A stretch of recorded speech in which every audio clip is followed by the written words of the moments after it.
지난달 31일 야채 끝 사신 폴란드 부총리는 한국과의 원전 협력 양해각서를 맺은 뒤 양국 간 원전 사업의 본계약 가능성에 대해 이같이 말했습니다. 국가 간 협력 가운데 100%라는 말을 곧이곧대로 수용할 순 없겠지만 한국의 폴란드 원전 수주 가능성이 그만큼 높다는 것을 알 수 있는데요. 폴란드 원전은 두 개의 별도로 진행되는 사업으로 그 차이는 공공인 폴란드 전력공사 PG에서 진행하는가 그리고 민간인 재판에서 진행하는가로 구분되어 진행되어 공공기업 PG기가 주도하는 원전 건설은 미국 웨스팅하우스가 민간 재판이 주도하는 사업은 한국 수력원자력이 수주를 맡을 것으로 보입니다.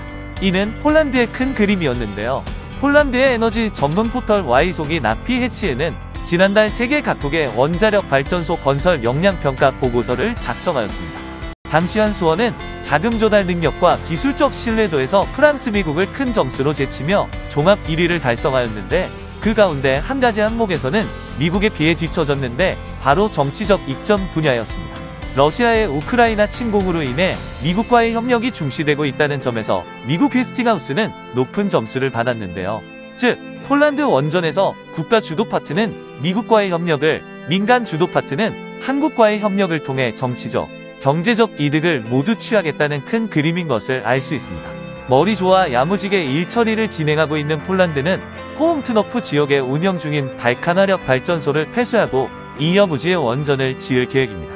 그리고 그 건설을 한국이 맡을 예정이죠.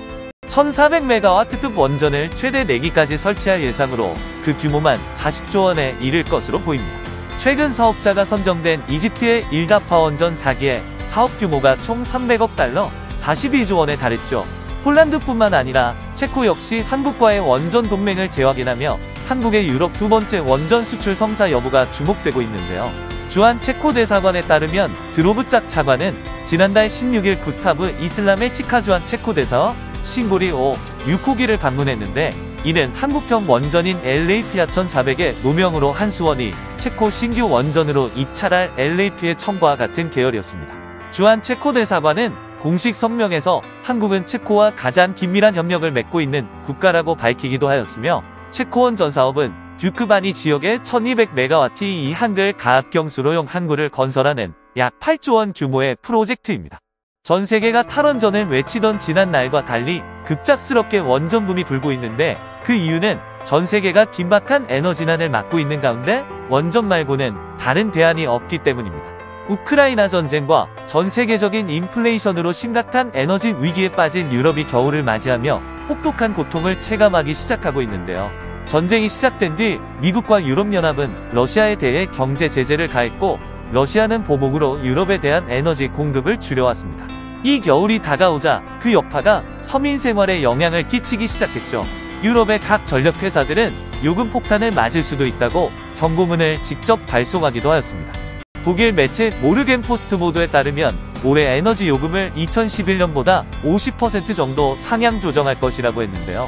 한 독일 여성은 연간 에너지를 많이 2134kWh를 소비하며 매년 요금을 총 1,500유로 정도 내고 있었지만 경고문으로 발송된 편지에서 같은 양을 쓰는 신규 고객의 경우 7,500유로가 넘는 돈을 내야 한다고 안내했습니다.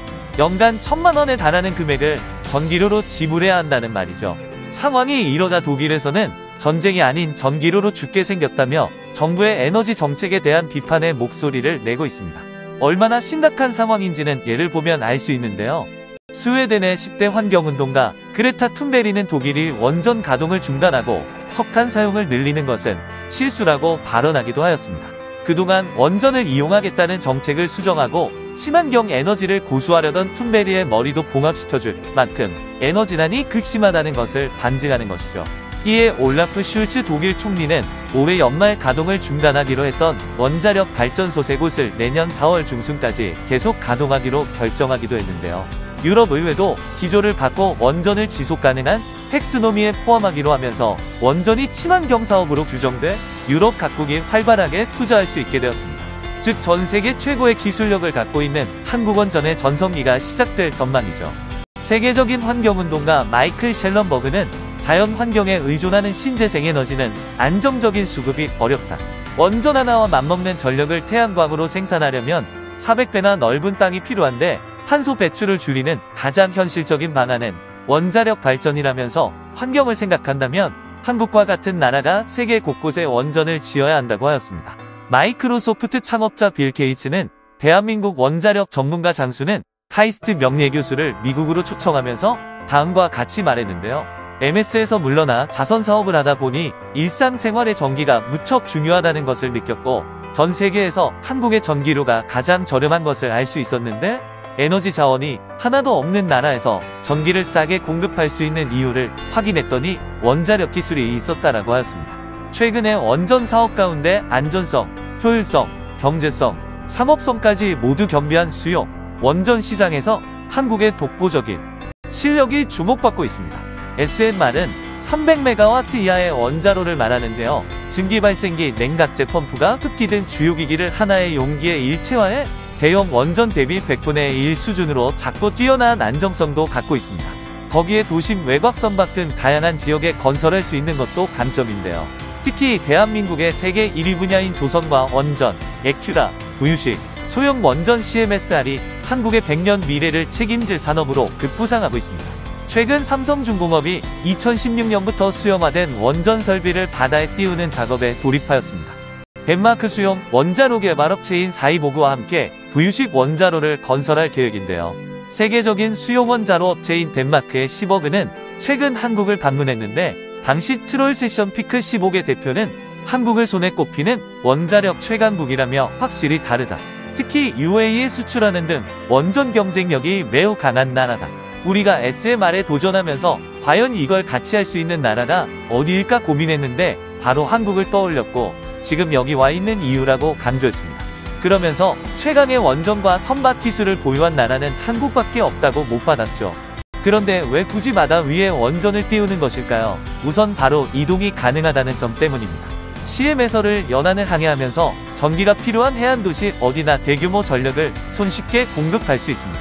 또 육상원전처럼 부지 확보가 필요 없어 전기 생산 비용이 육지 원전의 3분의 1 수준에 불과하다는 점도 큰 장점으로 꼽히죠. 그러나 생각지도 못한 가장 큰 이유는 바로 안전 때문인데요. 육지에서 멀리 떨어진 바다 위에 발전소를 띄워 놓으면 지진으로 인한 땅의 진동 영향을 거의 받지 않고 거대한 지진의 쓰나미에도 끄떡없습니다.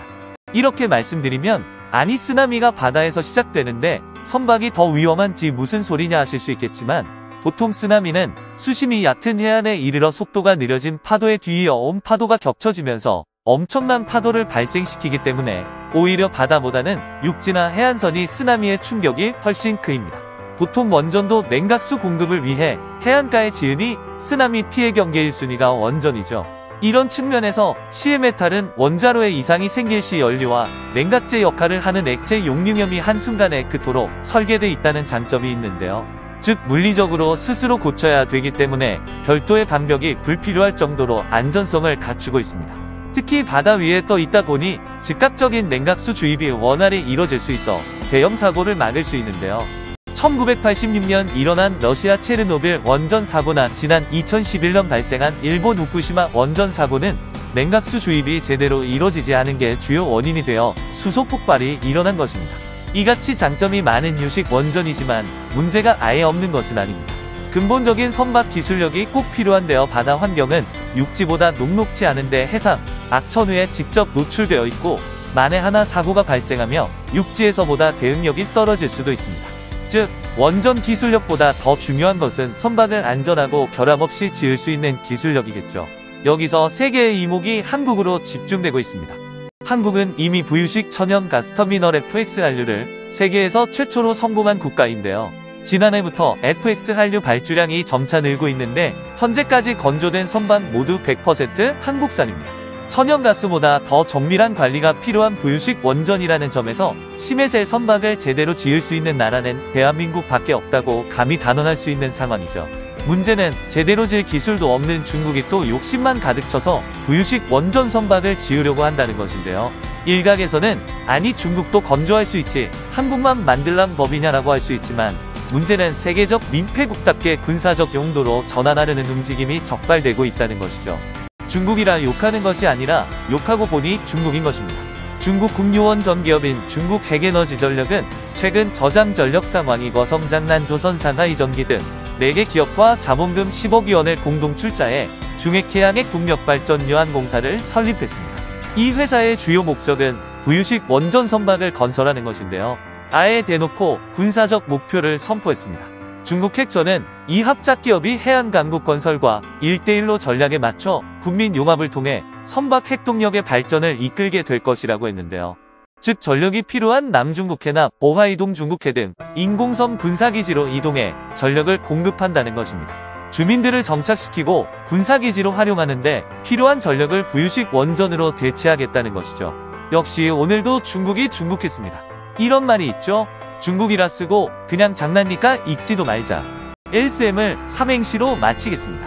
SC진핑 엠먼난 놈을 반대하면 중국인 이상으로 리얼리즘이었습니다.